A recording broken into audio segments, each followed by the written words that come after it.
Preludios de la Dragonlance 6. Tanis el Semielfo. Bárbara and Scott Siegel.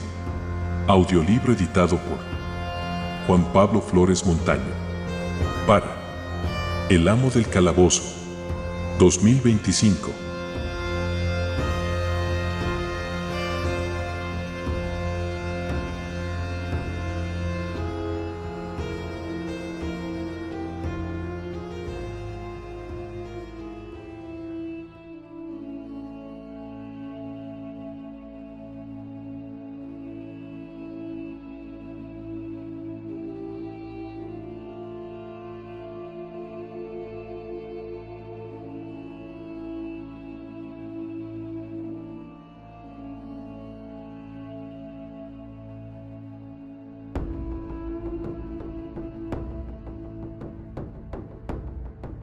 Quinta parte.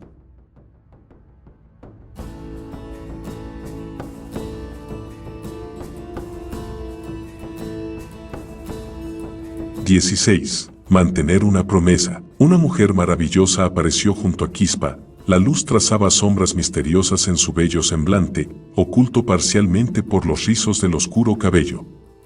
Sujetaba al mago por un brazo para ayudarlo a sostenerse sobre las piernas temblorosas. Escobar estaba encantado de haber hallado a Quispa, pero la presencia de Brandella lo abrumaba. ¿Quién es?, preguntó en un susurro a Tanis. Una mujer que no caerá en el olvido, replicó el semielfo. No importa. Luego, dijo en voz alta al mago, les aseguró a Reza y a Brandella que te recobrarías. El mago estrechó los ojos. Eso me han dicho. ¿Lo sabías o fue una mera suposición? ¿Acaso tiene importancia, ahora que te has recuperado? Tal vez la tenga, respondió Quispa, pensativo. Pero no es el momento de malgastar tiempo en estas reflexiones. Entrad, los dos. Decime lo que ocurre en Ancatabaca. He de saberlo todo. Tanis y Escobar se encaminaron hacia la puerta, pero un grito de alarma procedente del pueblo captó su atención. Todos giraron sobre sus talones para ver cuál era el problema. La muchedumbre que había seguido a Escobar había descubierto, al parecer, a uno de los soldados humanos escondidos y lo perseguía. Quispa, al igual que el semielfo, divisó aquello gracias a su visión élfica, si bien ambos dudaban de que ni Escobar ni Brandella pudiesen captar los detalles. Tanis vio que el soldado era corpulento y alto y corría a largas zancadas. El semielfo se esforzó por enfocar el rostro del hombre. No obstante, la distancia y la oscuridad se lo impidieron. Con todo, la constitución del humano era semejante a la del hombre con el que había luchado y que también había sido descubierto cerca de la playa. Podría tratarse de él, pensó Tanis. Quizás era su padre. Sin pensarlo dos veces, el semielfo echó a correr en dirección al humano. Brandella tendría que esperar. El anciano Quispa tendría que esperar. Todo tendría que esperar hasta que Tanis cumpliera la promesa que le hiciera a Yevlidov y a sí mismo. ¿Dónde vas?, gritó Escobar. Tanis no respondió. Los demás se encogieron de hombros y entraron en la cabaña. Es decir, todos menos Brandella, quien se demoró en el exterior observando cómo Tanis desaparecía en la oscuridad de la noche. Mientras Reza iba a ocuparse de su bote y Escobar dormía hecho un ovillo en el suelo, Mertuig paseaba de un lado a otro de la habitación, meditando en el modo de solicitar la ayuda de Quispa. Quería regalar a su esposa una hermosa bola de cristal, obra del famoso Piclaquer. Por desgracia, el precio superaba con mucho su capacidad adquisitiva. Pero si Quispa lo avalaba, el artista no tendría más remedio que vendérsela. Mertuig era un enano muy orgulloso. Pedir favores no le resultaba fácil. Por fin, no obstante, se las arregló para articular una frase. ¿Cuánto tiempo hace que me conoces, Quispa? El mago, que descansaba en el banco cercano a la puerta, arrebujado en su túnica roja para protegerse del frío que reinaba en la cabaña, arqueó las cejas. Toda la vida. Lo sabes. ¿Por qué me lo preguntas? Mertuig respiró hondo, tomó una decisión y expuso su idea. Porque necesito que hables a alguien en mi favor. ¿A quién?, inquirió el mago, con debilidad. A Piclaquer. El enano intentaba mostrar una actitud resuelta, pero lo traicionó el temblor de la barbilla. Oí comentar que habías estado mirando su mercancía, dijo el mago con aire dubitativo. No deberías. Déjate de discursos. Lo interrumpió el enano, con un súbito mal humor. Solo quiero que le digas que podré hacer frente al pago de cierta chuchería de cristal. Se apartó del mago y cruzó los cortos brazos sobre el pecho. Ya está. Lo he dicho. Esa chuchería vale más de lo que ganas en un año, dijo el mago con sarcasmo. Mertuig se dio media vuelta. ¿Y qué? Vale su precio. Siempre me queda la salida de venderla si no puedo pagarla. Además, no te pido que me la compres, solo que le digas a Piclaquer que me avalas. Su voz asumió un tono suplicante. Si lo haces, viejo amigo, no se negará a vendérmela. Mertuig vio que Quispa miraba a Brandella y le pedía consejo. La muchacha asintió. El enano sabía que la tejedora consideraba que ni a ella ni a Quispa les incumbía decidir si hacía bien o mal. El deber del mago, en opinión de la joven, no era juzgar a sus amigos sino ayudarlos en lo que pudiera y dejarlos que tomaran sus propias decisiones. Si Mertuig quería endeudarse por su esposa, era asunto suyo. Siempre y cuando no le pidiera pagar la cuenta, no veía nada malo en lo que Mertuig sugería. Mas, al parecer, Quispa no era de la misma opinión, advirtió preocupado el enano. Ojalá no hubiese iniciado esta conversación. El mago frunció el entrecejo ante la reacción de Brandella. No sé, dijo con lentitud. Esto es una cuestión de honor. Si te avalo y no puedes pagar, quedaré como un estúpido ante Piclaquer, ante todo el pueblo. ¿No te das cuenta? ¿No ves que me pides que arriesgue mi reputación? Lo haría si necesitaras comida, o un techo sobre tu cabeza, algo serio de verdad. Pero quieres comprar una bola estúpida que no sirve para nada. Mertuig pateó el suelo, luego volvió la mirada hacia el camastro donde dormía su esposa. No me hables de cosas estúpidas e inútiles, replicó furioso, aunque habló en un susurro. ¿Qué me dices de tu colección de hechizos ridículos? ¿Es que no te ha costado nada? La faz de Quispa denotaba la fatiga del mago, la mano le tembló al llevársela a los ojos para apartar un mechón que le caía sobre la frente. Resultaba evidente que no sentía deseo alguno de discutir. Se limitó a suspirar y a dar una respuesta algo brusca. La diferencia está en que yo no compré nada que estuviera fuera de mis posibilidades. Los dos hombres, que al amanecer se enfrentarían a lo que podría ser una batalla mortal, se observaron a través del abismo que se abría más y más en su larga amistad. Mertuig apenas dominaba la cólera. Escúchame, he de conseguir esa bola para Yebridov, especialmente después de lo que ha ocurrido esta noche. Se lo merece. Además, le he dicho a todo el mundo que la iba a comprar. Quispa parecía debatirse entre lo que le dictaba el cerebro y el corazón. Sus ojos eludieron los de Mertuig. Yo, ojalá pudiera ayudarte. Por todos los dioses. Si algo va mal, seré yo quien quedará como un estúpido, no tú. Dijo el enano, con una voz fría como el hielo. No tienes más que decir a Piclaquer que responderé a los pagos. No estoy pidiendo una limosna. El mago se levantó del banco con esfuerzo y puso su brazo en torno a los hombros del enano, en un intento de romper la tensión. La austera túnica roja de Quispa parecía casi ostentosa en comparación con las ropas oscuras y manchadas de Mertuig. Por favor. Le estás dando a este asunto una importancia que no tiene, dijo el hechicero. El agotamiento y el dolor reflejado en su rostro le dio la súbita apariencia del anciano en que llegaría a convertirse. No hay razón para que te enfades conmigo. Entendemos las cosas bajo dos puntos de vista diferentes, nada más. Si quieres, puedo realizar un conjuro y crear una. No, lo interrumpió el enano con petulancia, a la vez que se libraba del brazo del mago. Dije que compraría la bola para Yebridov. esa bola de cristal. Se lo prometí. Y yo mantengo mis promesas. ¿Vas a ayudarme o no? No. Tanis vio al soldado humano hacer un brusco giro y entrar en un angosto callejón. También lo vieron los elfos y lo siguieron, en medio de gritos que exigían su sangre. Tanis, que iba tras la muchedumbre, temió que los enfurecidos aldeanos lo alcanzaran antes que él. «Se ha metido en el establo», gritó alguien.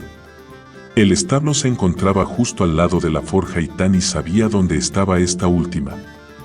En lugar de seguir a los elfos, dio un rodeo que lo condujo a la parte trasera del establo. Esperaba coger al humano cuando éste tratara de escabullirse por aquel lado. No fue al único que se le ocurrió esta idea, sin embargo. Un grupo reducido de elfos se apartó de la multitud y corrió a la parte posterior del establo. Llegaron allí antes que Tanis y fueron ellos quienes se dieron de bruces con el humano. 3 de los elfos portaban armas, en tanto que el cuarto llevaba una antorcha encendida que proyectaba un juego de luces y sombras en los rostros de los enfurecidos elfos. El semblante del humano permanecía oculto en las sombras. Conforme daba la vuelta a la esquina, Tanis escuchó las respiraciones jadeantes de los combatientes, así como el chisporroteo de la antorcha. Aceleró la carrera para unirse al grupo. El cuarto elfo fue el primero en caer al atravesarle el pecho la espada del humano. El elfo y la antorcha cayeron al suelo y la luz no tardó en extinguirse en el charco de sangre, mientras moría quien la había portado. En la súbita oscuridad que sobrevino, aliviada únicamente por el peculiar fulgor de la luna roja, otro de los elfos cargó contra el humano blandiendo su hacha. El soldado se apartó a un lado y eludió el golpe, a la par que asestaba una estocada con su espada. El arma abrió un corte profundo en el costado del guerrero elfo quien, con un alarido, dejó caer el hacha y se desplomó en el suelo.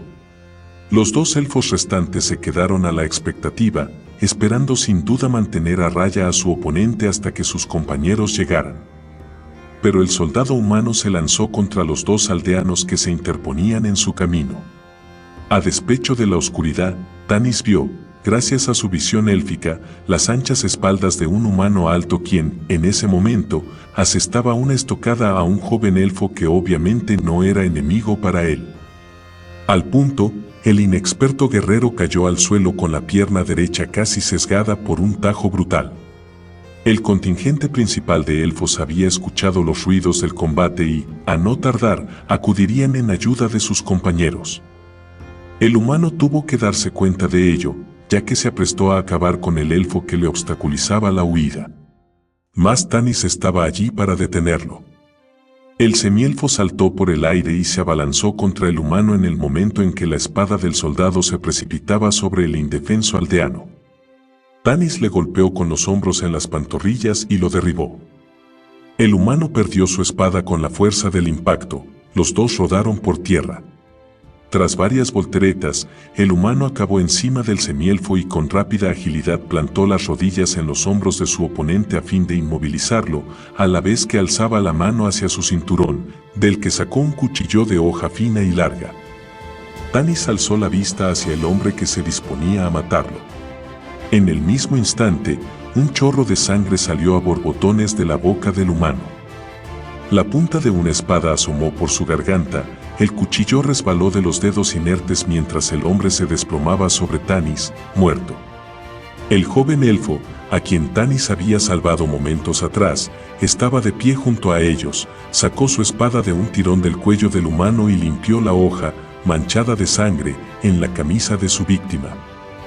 Luego, de una patada, apartó el cadáver de encima de Tanis y tendió a este una mano amistosa. El semielfo tenía 2 motivos por los que alegrarse, el primero seguir vivo. El segundo, no haberse visto privado de la satisfacción de matar a su padre. El humano muerto era un desconocido. La niebla procedente del estrecho de Algoni, que la brisa arrastraba tierra adentro, amortiguó aún más la mortecina luz grisácea del amanecer. Bajo la lúgubre claridad, los habitantes de Ancatabaca vigilaban y aguardaban en tensión. Los que habían sobrevivido a la batalla del día anterior se encaramaban en las barricadas este, sur y norte de la ciudad, con el miedo como fiel compañero. Ayer habían sido animados con la presencia de Quispa, por si ello fuera poco, 2 arrojados forasteros, el intrépido humano, Escobar, y su compañero, el enigmático semielfo, se habían sumado a sus filas. Gracias a ellos la batalla había tomado otro rumbo. Al nacer el nuevo día, no obstante, los elfos descubrieron que Quispa había desaparecido y tampoco Escobar y Tani se habían reincorporado a sus posiciones en las barricadas. Temían que los hubiesen abandonado. Lo que es peor, temían que su causa estaba perdida de antemano. Se había corrido la voz de que los humanos contaban en sus filas con el refuerzo de hechiceros. Todo daba a entender que los defensores de la sitiada Ancatabaca tenían poca o ninguna posibilidad de salir con vida del enfrentamiento.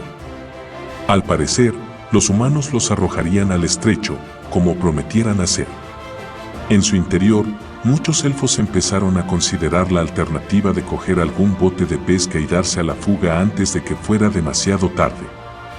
Conforme se acercaba el alba, esta idea se afianzó y dio paso a comentarios e intercambios de opiniones.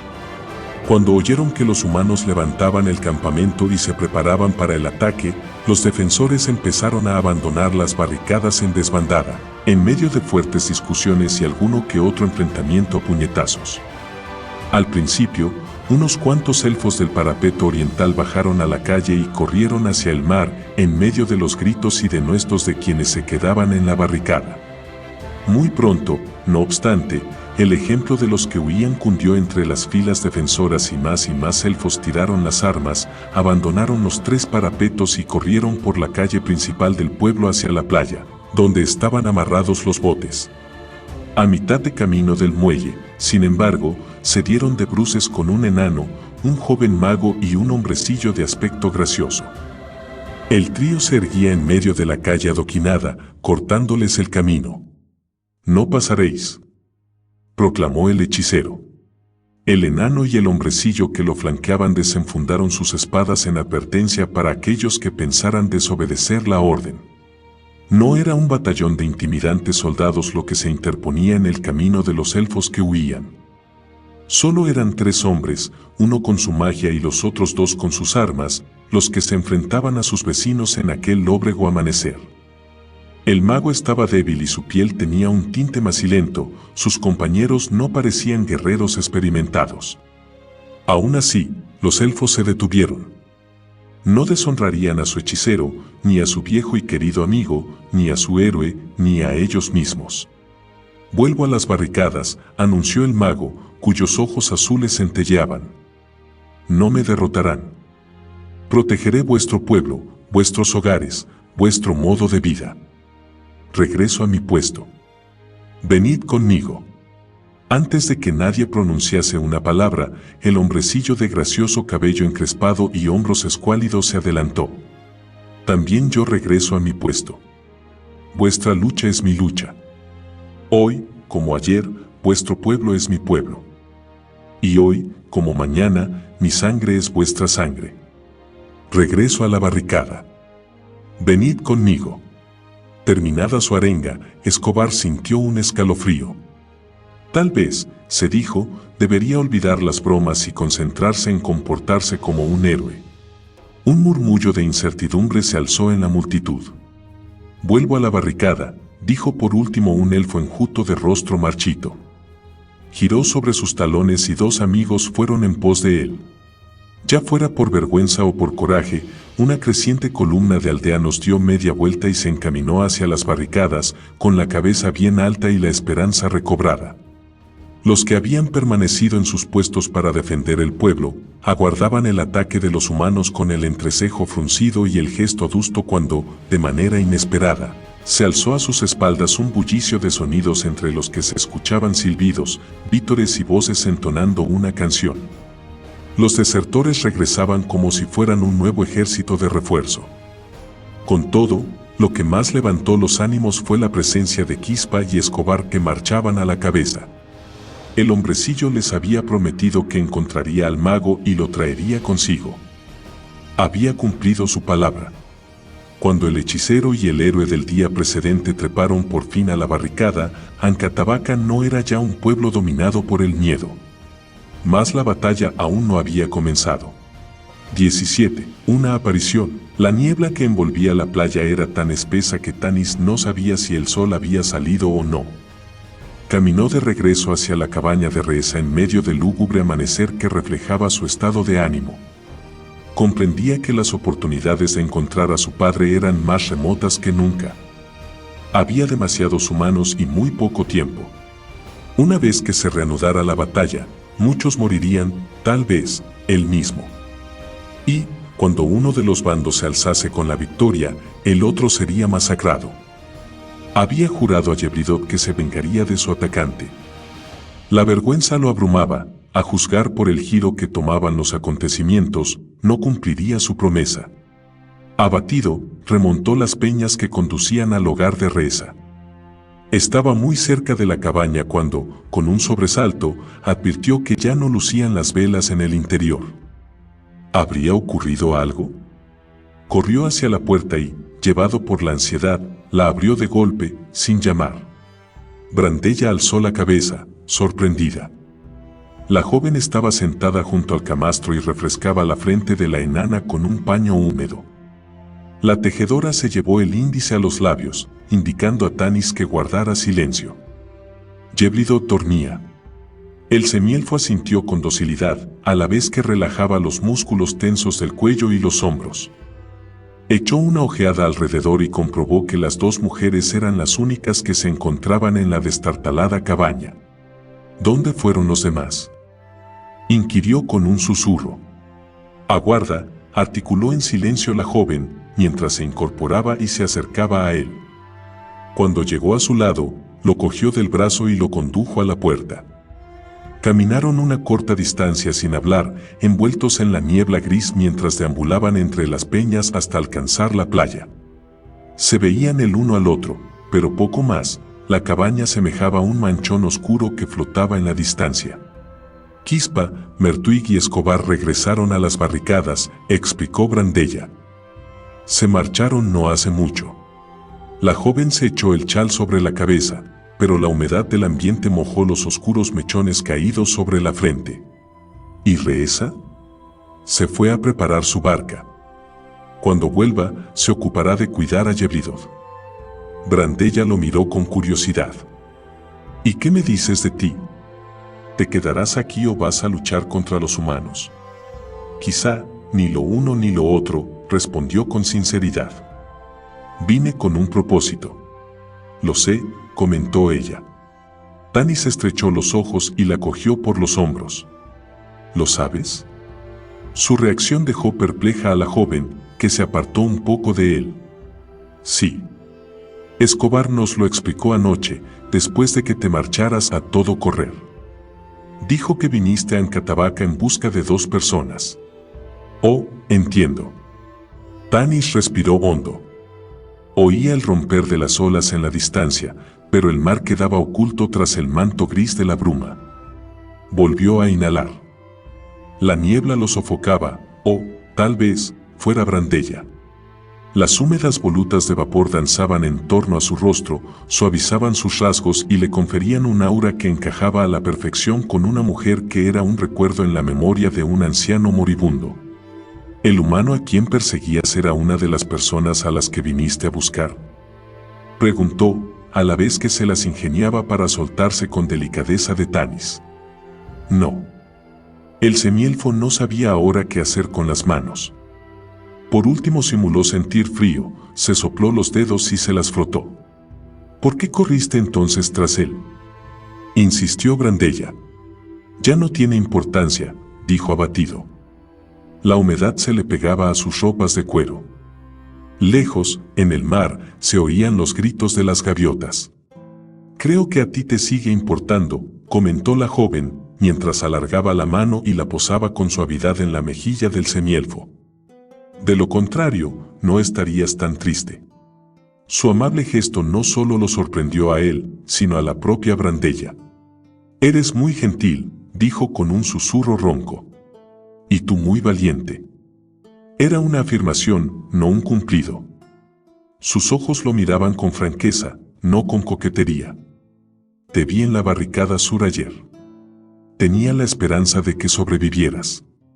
También yo, dijo el semielfo con una sonrisa. Ella rompió a reír, un alegre sonido pegadizo que brotó con fácil naturalidad. Parece que el sentido del humor de Escobar se te ha contagiado, comentó. ¿Encuentras gracioso a Escobar? Tanis arqueó una ceja. Ella sintió con un destello de regocijo en los ojos. No sé si es lo que dice o el modo en que lo dice, pero, sí, me hace reír. Es extraordinario, ¿no crees? Sin lugar a dudas. No solo es gracioso. También cuenta las historias más sorprendentes, prosiguió la joven. A decir verdad, me parecen un poco difíciles de creer. Nos relató varias, por ejemplo, una relacionada contigo. Sí. Tanis se volvió hacia el mar. Dijo que apareciste en el aire, justo en mitad de una reyerta. Al parecer, él observaba los acontecimientos desde el interior del tronco hueco de un árbol y, donde un momento antes no había nada, al siguiente allí estabas tú, de pie.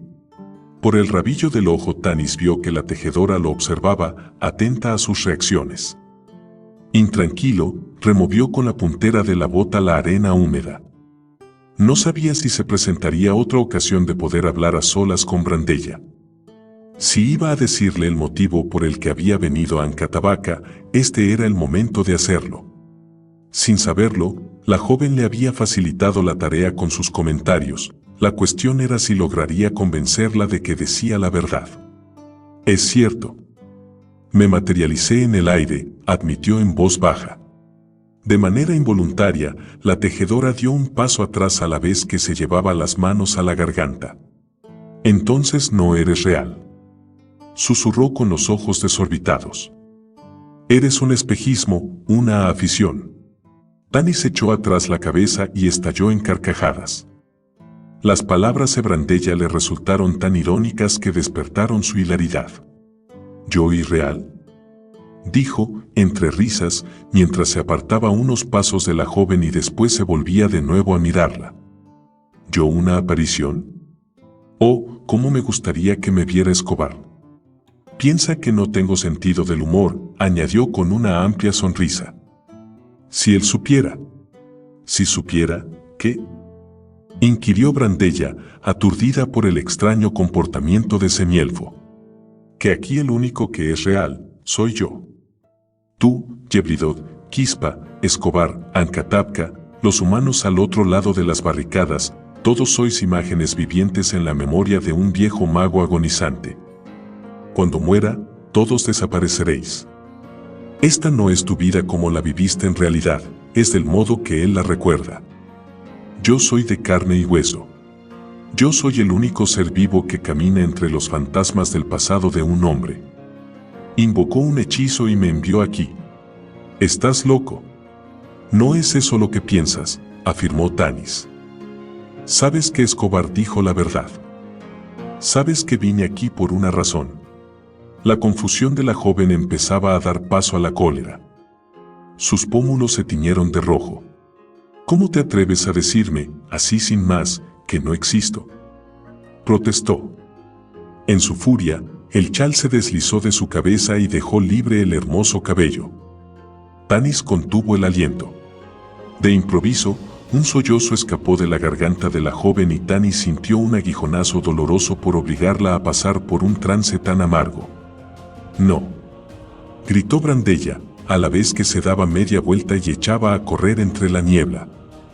Como el espejismo que en realidad era, su voz le llegó desde la bruma. He soñado contigo, pero con miedo. Tanis avanzó veloz y alargó las manos. Aferró a Brandella por los brazos y la acercó contra sí. No tengas miedo de mí, suplicó. El anciano mago me envió aquí a buscarte, Brandella. A salvarte.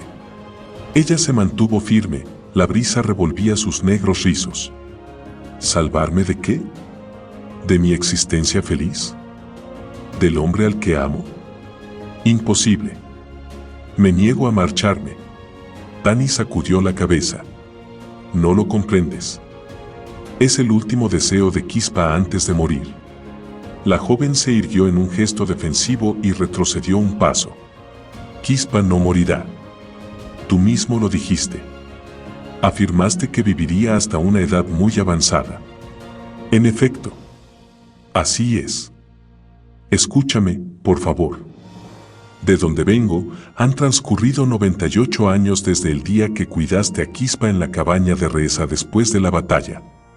De donde vengo, él es ahora un anciano que agoniza, abrazado por un incendio en una pradera, reclinado contra el tronco carbonizado de un árbol, imaginándote, recordándote en los días de tu gloriosa juventud.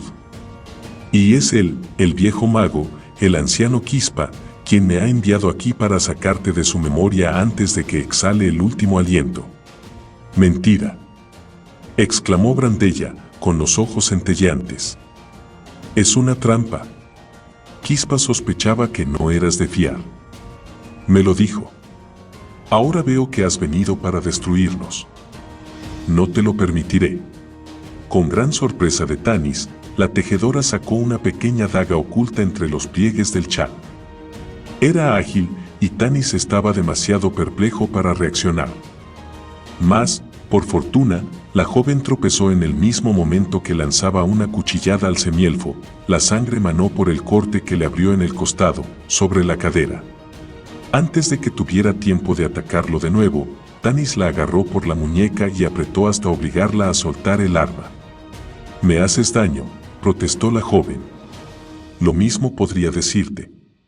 Mientras hablaba, el semielfo recogió la daga y la arrojó entre las rocas que bordeaban la playa. Aunque poco abundante, la sangre manaba de manera constante, por lo que, afortunadamente, era una herida superficial. Tanis contuvo la hemorragia presionando con un pulgar sobre el corte. «Has cometido una injusticia conmigo», le dijo, más calmado de lo que la joven hubiese esperado de alguien a quien acaban de atacar. «No deseo hacerte mal alguno. Solo deseo cumplir lo que Quispa me ha pedido. Y me temo que no nos resta mucho tiempo. Podría morir en cualquier momento y ello significaría el fin para todos nosotros». Ella empezó a darse la vuelta, pero, al parecer, lo pensó mejor. «Estás mal de la cabeza», objetó. «Por favor, piensa un momento. Ponte en su lugar. Por tus venas corre sangre elfa. Has vivido otros 98 años y la humana a quien una vez amaste ha muerto hace mucho tiempo. La recuerdas muy bien, piensas en ella en todo momento. Y ahora yaces malherido, próximo a morir. Solo que ella, en tu recuerdo, aún es joven y está llena de vida, como siempre la imaginas, sin que le afecte el paso del tiempo. De estar en tus manos, ¿no querrías que esa imagen sobreviviera aún después de que la mente que la recrea haya dejado de existir?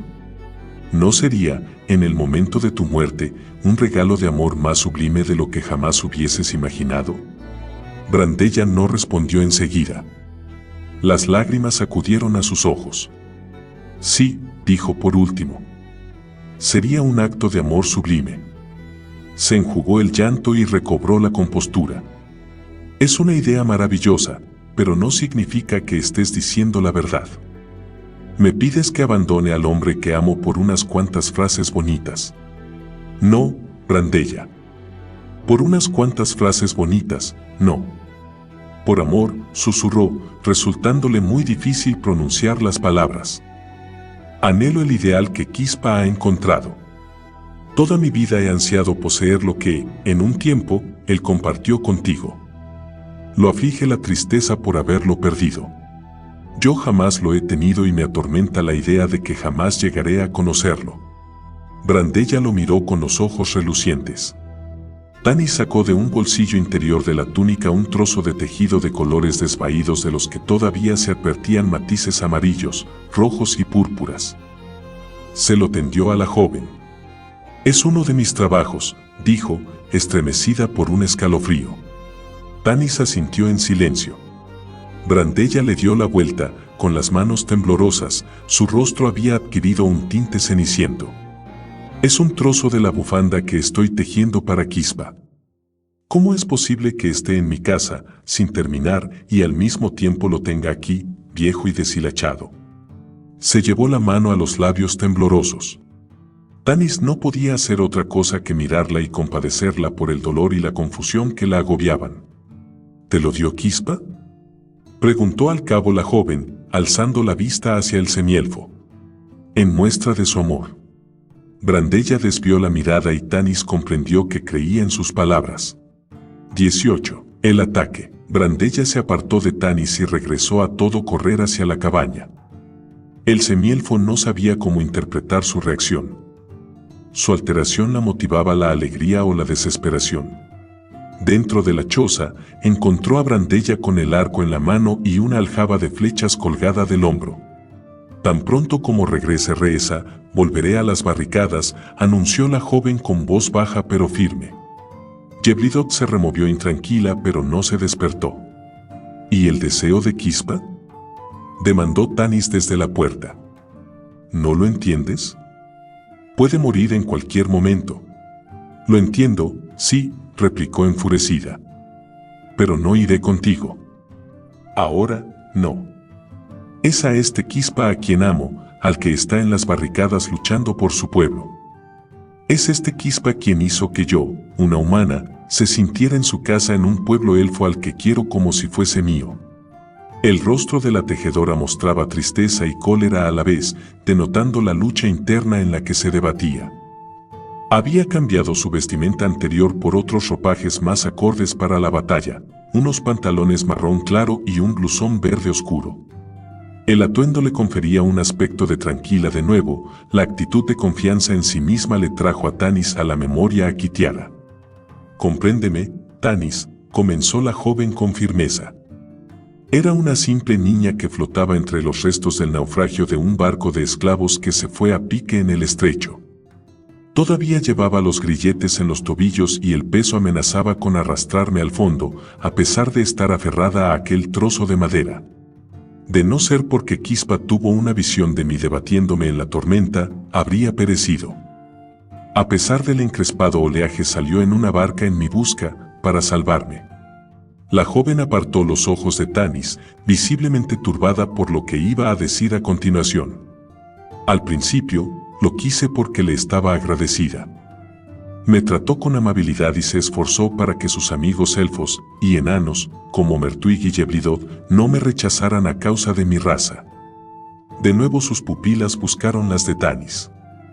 Después, me enseñó a desenvolverme por mí misma. Aprendí a tejer, a pintar, a utilizar el arco y, por último, cuando crecí, aprendí a amarlo. Y él correspondió a mi amor.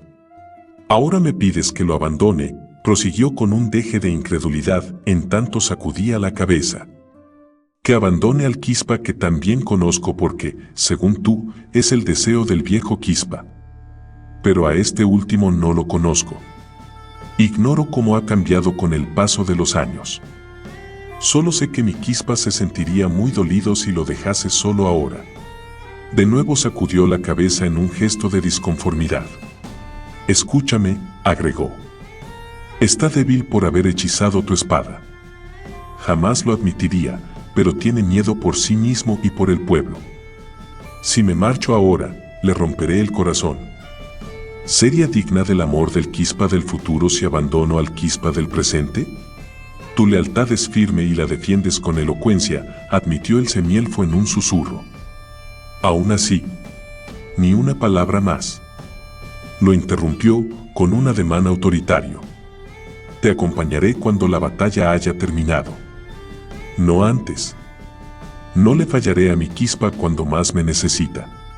Si lo que dices es cierto y no soy más que una imagen en su memoria, no permitiré que mi desaparición en el momento que más le hago falta sea el último recuerdo que guarde de mí. ¿Entonces vendrás conmigo cuando concluya el combate?, preguntó Tanis. Ella vaciló un instante. Luego una expresión decidida se plasmó en sus rasgos delicados. Sí. En ese caso, iré contigo a las barricadas, dudó antes de añadir, lucharé a tu lado y haré cuanto esté en mi mano para que no te ocurra nada malo. Mas, una vez que haya terminado la contienda, ya sea con la victoria o la derrota, te llevaré conmigo. También yo haré cuanto esté en mi mano para asegurarme de que no te ocurra nada malo a ti, dijo la joven, esbozando una cálida sonrisa. La niebla envolvía la costa, pero la mayor parte del pueblo estaba bañada por los rayos del sol naciente. Las fachadas de piedra de los establecimientos aparecían desiertas. Tanis y Brandella recorrieron con premura las calles vacías en dirección al apagado rumor de la batalla. «Ha comenzado», dijo la joven, con el entrecejo fruncido. Corrieron hacia las barricadas. Al llegar, vieron a los defensores elfos del parapeto oriental dominados por el pánico. Por todas partes se alzaban voces exigiendo la ayuda de Quispa, pidiéndole que hiciese algo antes de que fuera demasiado tarde. Era obvio que algo terrible ocurría. Tanis y Brandella treparon por el parapeto abriéndose paso hacia la posición ocupada por el mago, quien se erguía a plena vista en lo alto de la barricada. Cuando llegaron arriba, vieron lo que causaba el terror de los elfos. «Por todos los dioses», exclamó Tanis. El ejército humano había alcanzado unas proporciones inmensas, incrementándose en un número que superaba los 5.000 hombres, si es que no llegaba a los 10.000. «¿De dónde han salido?», se maravilló Brandella, con los párpados entrecerrados para resguardarse del sol. Las tropas enemigas, prácticamente incontables, cargaban contra Ancatabaca como un océano inacabable de humanidad. Sus filas se extendían en todas direcciones conforme se adentraban en los prados que rodeaban la población por los tres flancos. Y la oleada seguía saliendo del bosque. Los elfos no disponían de flechas suficientes para matar a tantos humanos, aun en el caso de que acertaran en el blanco con cada disparo. Comprendieron que estaban en clara desventaja, que la diferencia entre uno y otro bando era insalvable.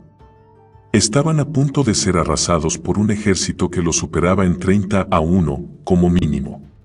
Así las cosas, a Tanis lo desconcertó encontrar a Quispa, una figura ataviada con túnica roja perfilada de manera llamativa contra el cielo oriental, observando con calma el avance de la horda humana. El semielfo buscó con la mirada a Escobar y a Mertuig, sorprendido de que no estuvieran por los alrededores. Quispa, tras dedicar una ojeada desconfiada a Tanis cuando éste apareció acompañado por Brandella, respondió a la pregunta de su amada. «Son producto de un hechizo y sucumbirán del mismo modo», afirmó con tranquila seguridad. «¿Son un espejismo?», inquirió Tanis. El mago se alisó los pliegues de la túnica que la brisa hacía ondear. «Sí. Se trata de un conjuro de multiplicación», explicó. «La mayoría de ellos son imágenes ficticias del número real de soldados, mucho más reducido. Mirad allí», señaló a un joven humano rubio que portaba un carcaj pintado en azul y amarillo. «Ahora mirad allí, al que vadea el arroyo. Y allá». Tanis y Brandella siguieron la dirección indicada por el índice del mago. Un guerrero rubio que cruzaba la corriente llevaba una aljaba igual al primero. A menos de 30 metros de este soldado, otro duplicado salía corriendo de entre los árboles. Quispa parecía contento consigo mismo y esbozaba una sonrisa tranquila. «Me habrían engañado», admitió. «Pero se excedieron al multiplicar en exceso a los soldados. Me hizo sospechar algo y, al observar con más atención, advertí que muchos vestían exactamente igual, sostenían los arcos de igual manera y corrían al mismo paso, en perfecta sincronización. Entonces, comprendí. El conjuro, por cierto, es rudimentario», agregó. «Pero nunca lo había visto realizar a tan gran escala. Tiene que haber al menos media docena de hechiceros en el campamento humano. Si este hechizo es un exponente de su habilidad, ninguno de ellos está muy avanzado en el arte, pero, combinados entre sí, pueden invocar un poder mágico importante. ¿Eres lo bastante fuerte como para enfrentarte a ellos?», preguntó Brandella, preocupada, en tanto rodeaba con el brazo la cintura del mago. Sus cálidos ojos se prendieron en los azules ojos de él. Tanis desvió la mirada. «No lo sé», contestó el mago con sinceridad. «Tengo que racionar el uso de mi magia, por consiguiente, contraatacaré con un hechizo relativamente sencillo.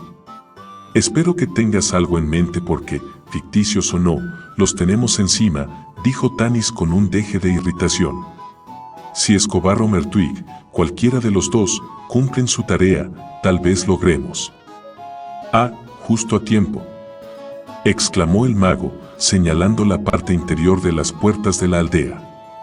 Alfeñique frenó la carrera debajo de su posición, sostenía en las manos una pequeña caja de metal. «Abrid las puertas», ordenó Quispa. «No», gritaron a coro muchos defensores elfos. Los que no se habían sumado al grito de desacuerdo, miraron atemorizados a los disidentes, pero tampoco hicieron el menor movimiento para cumplir la orden. «Haced lo que he dicho», demandó enfurecido el mago. Nadie se movió. Tanis, Quispa y Brandella recorrieron con la mirada un mar de rostros cuyos ojos almendrados denotaban una obstinada insubordinación. Con un juramento, Tanis bajó de un salto del parapeto y corrió hacia las puertas. Agarró la cuerda que accionaba las poleas. Cuando estaba a punto de tirar de ella, un elfo aterrado que se encontraba en la barricada, justo sobre su cabeza, trató de cortar la cuerda con una daga. Mas Brandala disparó el arco y la flecha atravesó la manga de la camisa del elfo y le sujetó el brazo al clavarse en la pared del parapeto. Tanis tiró de la cuerda. Luego, conforme las puertas se abrían, el semielfo alzó la mirada a la tejedora e hizo una reverencia. Ella respondió con una leve inclinación de cabeza y guiñó un ojo. Una vez que el acceso quedó franco, el mago gritó una orden a Escobar. Abre la caja y vacíala fuera del recinto. Después regresa. Y tú, Tanis, cierra la puerta. Los dos amigos siguieron sus instrucciones. La horda humana se acercaba con gran rapidez cubriendo el espacio abierto que separaba el bosque de la población. El estruendo de la carga era ensordecedor, pero Quispa se concentró en el hechizo que se disponía a invocar, reiteró las mismas palabras extrañas una y otra vez. En apariencia, no ocurría nada, hasta que, de repente, se alzó un alarido horrible en las primeras filas del ejército humano. 19. El hechizo. Se produjeron nuevos gritos en las fuerzas enemigas mientras Tanis trepaba a la barricada. Al llegar a lo alto, el semielfo dio un respingo ante la escena que tenía lugar allá abajo, al otro lado del parapeto. Una araña gigantesca, de largas patas denticuladas y afiladas mandíbulas, arremetía contra cualquier soldado humano que encontraba en su camino y dejaba a su paso un rastro sanguinolento de carne desgarrada. Las réplicas ficticias de los humanos que caían muertos o heridos reflejaban el mismo aspecto que sus originales, por lo que parecía que eran docenas los que se desplomaban en medio de agónicos sufrimientos. La araña mataba en medio del silencio, pero el estruendo de sus víctimas resultaba ensordecedor. Brandella gimió horrorizada y dio media vuelta para no contemplar la masacre. Muchos elfos reaccionaron del mismo modo. No pasó mucho tiempo antes de que la simple contemplación de la espantosa criatura propiciara la retirada en masa de los soldados reales, seguidos al unísono por sus réplicas. No obstante, los humanos situados en la retaguardia encajaron las flechas en sus arcos y las dispararon contra la gigantesca araña. Una lluvia de proyectiles surcó el aire, temeroso tal vez de que lograran matar a la criatura. Quispa reanudó la salmodia en el arcano lenguaje que, a juicio de Tanis, solo Raistlin habría sido capaz de comprender. El hechicero, en lo que en opinión del semielfo fue un acto de justicia, recurrió al mismo conjuro de multiplicación utilizado por sus oponentes humanos. A la par que las palabras del mago adquirían más y más fuerza, los alaridos en campo abierto crecían hasta un punto desgarrador conforme los soldados humanos se enfrentaban a un número creciente de arañas gigantes. Por norma, las arañas eluden la lucha a menos que se sientan amenazadas y crean que no tienen otra alternativa. Con el parapeto a sus espaldas, la única dirección en la que tenían una salida factible era al frente y de allí provenían las dolorosas flechas y el enjambre de humanos amenazantes. En medio de la confusión creada por el avance de las arañas entre la multitud, se hizo imposible distinguir cuál de ellas era la original y cuáles las réplicas mágicas. Matar a la verdadera habría terminado con los apuros de los humanos, pero al ignorarlo, no tuvieron más remedio que atacarlas a todas. Las flechas procedentes de las barricadas elfas contribuyeron a hacer más infernal si cabe la situación de los soldados. El ejército humano, tanto los hombres reales como los duplicados, se dio a la fuga. Retrocedieron como barcos en mitad de una galerna, girando al unísono y cambiando de rumbo como impulsados por un vendaval. Ebria por el baño de sangre, la verdadera araña los persiguió, impulsada por una ansiedad insaciable. Como era de esperar, el resto de las monstruosas réplicas la siguió en una danza macabra de docenas de largas y afiladas patas que avanzaban por la abierta pradera cual pesadillas vivientes. El ejército enemigo estaba derrotado. En las barricadas, los elfos prorrumpieron en gritos de alegría por su liberación. El nombre de Quispa se alzó entre los defensores y levantó ecos en el cielo matinal. Por su parte, el mago se erguía en lo alto del parapeto, apoyado en el hombro de Brandella, exhausto. Sosteniendo a su amado, la tejedora dirigió una mirada a Tanis que parecía decir, ¿lo ves? Te advertí que me necesitaría, y el semielfo, que comprendió su mensaje, asintió con un breve cabeceo. Un puñado de agradecidos aldeanos corrió hacia su mago y lo bajó del parapeto a hombros. Brandella seguía al grupo. El resto de los elfos danzaba en las barricadas, mostrando una actitud contradictoria con su notorio carácter reservado. «Tenemos que celebrar una fiesta», gritó Campo, el sanador, quien recorría el perímetro de la plaza mayor sobre sus cortas y rechonchas piernas. «Sí, una fiesta», corearon los elfos, en tanto descendían con premura de las barricadas. «Vayamos a buscar a las mujeres para que se reúnan con nosotros», gritó Campo. «Nos ha salvado una gran magia». El estruendo de vítores y gritos retumbaba en el aire, el agotamiento se marcaba en el semblante de Quispa, si bien irradiaba satisfacción por las alabanzas. No era de extrañar, pensó Tanis, que el mago recordase este momento hasta el último detalle después de muchos años. «Vamos, encenderemos hogueras en la playa», propuso Campo. «Que todo el mundo traiga algo de comida. Compartiremos nuestras escasas reservas para celebrar la victoria». Los parapetos quedaron vacíos y los elfos del pueblo transportaron en hombros a Quispa por las calles, en medio de una alegría desbordante. Escobar se quedó atrás, junto a Tanis. El enjuto humano se había puesto otra vez las ropas de ayer, salvo los vendajes, sin duda para no estropear su nueva vestimenta. «¿Por qué no vas con ellos?», se interesó el semielfo. «Ayer yo era el héroe», se quejó el hombrecillo, con expresión taciturna. Tanis sonrió por su amigo humano y susceptible. «Los elfos no son tan volubles como los humanos, Escobar. No olvidarán lo que hiciste por ellos. Más ahora es Quispa quien merece sus alabanzas. No sientas envidia de él». «¿Quién dice que la siento?», exigió Alfeñique con aire belicoso. Tanis no respondió. Un ruido, rasposo y extraño, le había llamado la atención. Parecía provenir de alguna parte a sus espaldas. Miró por encima del hombro y retrocedió horrorizado. Una pata de araña, larga, afilada y ensangrentada, trepaba sobre lo alto de la barricada. «No estoy celoso, ni mucho menos», prosiguió Escobar con petulancia. «Me sorprende que se te haya ocurrido ni por un momento que...». Tanis alargó la mano, agarró a Alfeñique por el cuello de la camisa y lo obligó a dar media vuelta. Escobar palideció al ver aparecer otra pata gigantesca. «No es posible», dijo incrédulo, con voz temblorosa. Otra pata pasó por encima del parapeto. Después, otra más. La empalizada se alabeó a causa del peso y gimió, como anunciando el horror que se avecinaba, en tanto la araña empujaba hacia abajo, apoyada en las patas delanteras. El cuerpo grotesco de la criatura surgió de súbito, con las patas posteriores ondeando tras él hasta que encontraron agarre en lo alto del parapeto. Un instante después, más patas de arañas, largas, afiladas como cuchillas, empapadas de sangre, aparecieron a todo lo largo de las paredes de la fortificación. Por doquier surgían los negros miembros aferrándose, tanteando, trepando. Las réplicas de araña treparon a lo alto en pos de su original, cual una pesadilla de muerte que avanzaba de manera inexorable y descendía de las barricadas. Me siento como una mosca, masculló Escobar. Y tendrás también el mismo sabor, respondió Tanis. Ahora se te ocurre hacer chistes.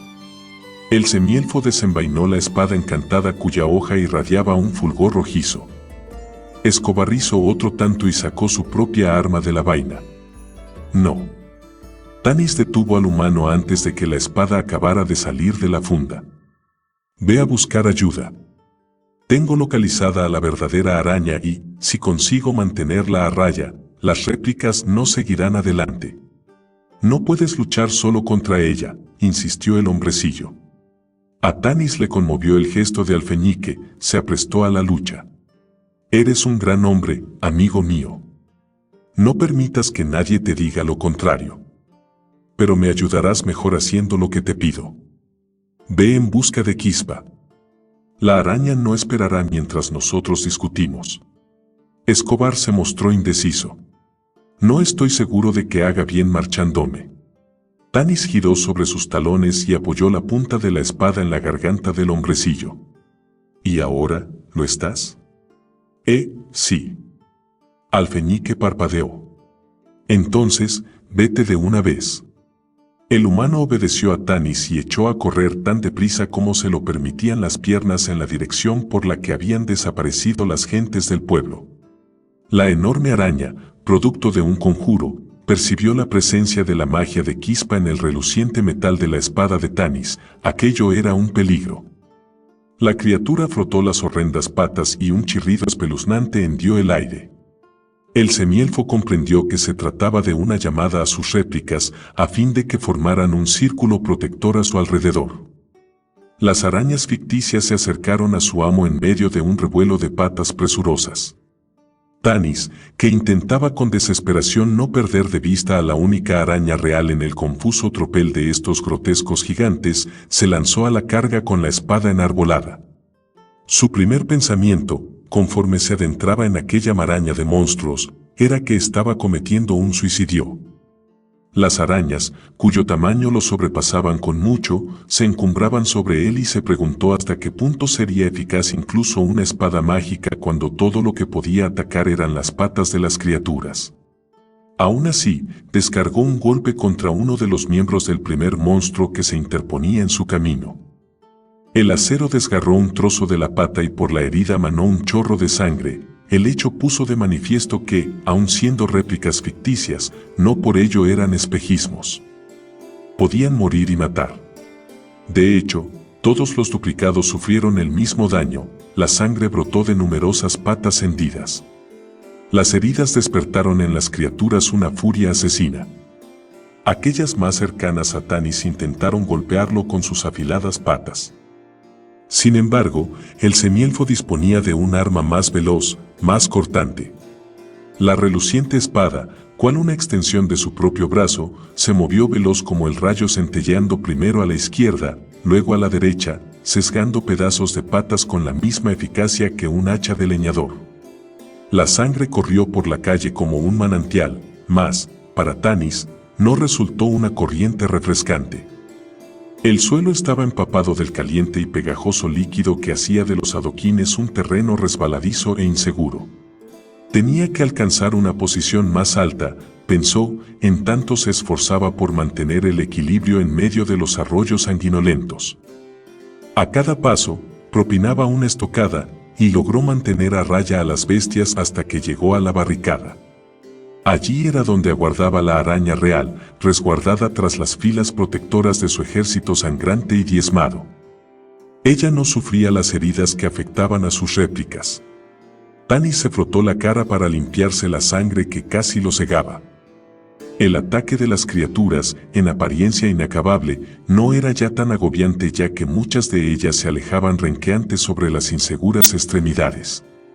Sin embargo, a la izquierda del semielfo, una araña enorme, ilesa, empezó a tejer su tela. Una de las patas realizó un brusco movimiento y arrojó la tela sobre Tanis quien, en vano, trató de eludir la pegajosa sustancia. La viscosa urdimbre se precipitó sobre el guerrero, que se debatió inútilmente por liberarse, en tanto luchaba por contener el pánico que pugnaba por dominarlo. Con dos de las patas delanteras, la araña tiró hacia sí y Tanis cayó de espaldas en el suelo ensangrentado. La espada resbaló de entre sus dedos y quedó enredada en la tela, cerca de sus pies. La araña arrastró el fino y blanco capullo acercándolo hacia ella. El semielfo, aturdido por la caída y desorientado, rodó sobre su espalda. La colosal bestia, al parecer segura de su victoria, alargó otra pata para facilitar el arrastre de la presa. Cuando Tanis estaba casi debajo de la criatura, ésta empezó a agachar el enorme corpachón. El buche resumaba una sustancia viscosa. Una sombra oscura se interpuso entre Tanis y el sol. Un hedor repulsivo alcanzó las fosas nasales del semielfo, que contuvo a duras penas las ganas de vomitar. El fuerte olor a carne podrida sacó al guerrero del estado de aturdimiento en que se hallaba. Tanis abrió los ojos y atisbó a través de la blanca maraña de hilos las mandíbulas de la araña, que goteaban saliva. Levantó la mano, pero entonces recordó que había soltado la espada. Desesperado, alargó los dedos tanteando a su alrededor en un intento de encontrar el arma. No sirvió de nada. El tiempo se le había acabado. Sin espada, no tenía defensa. Atrapado en la tela, contempló aterrorizado cómo la araña se disponía a devorarlo.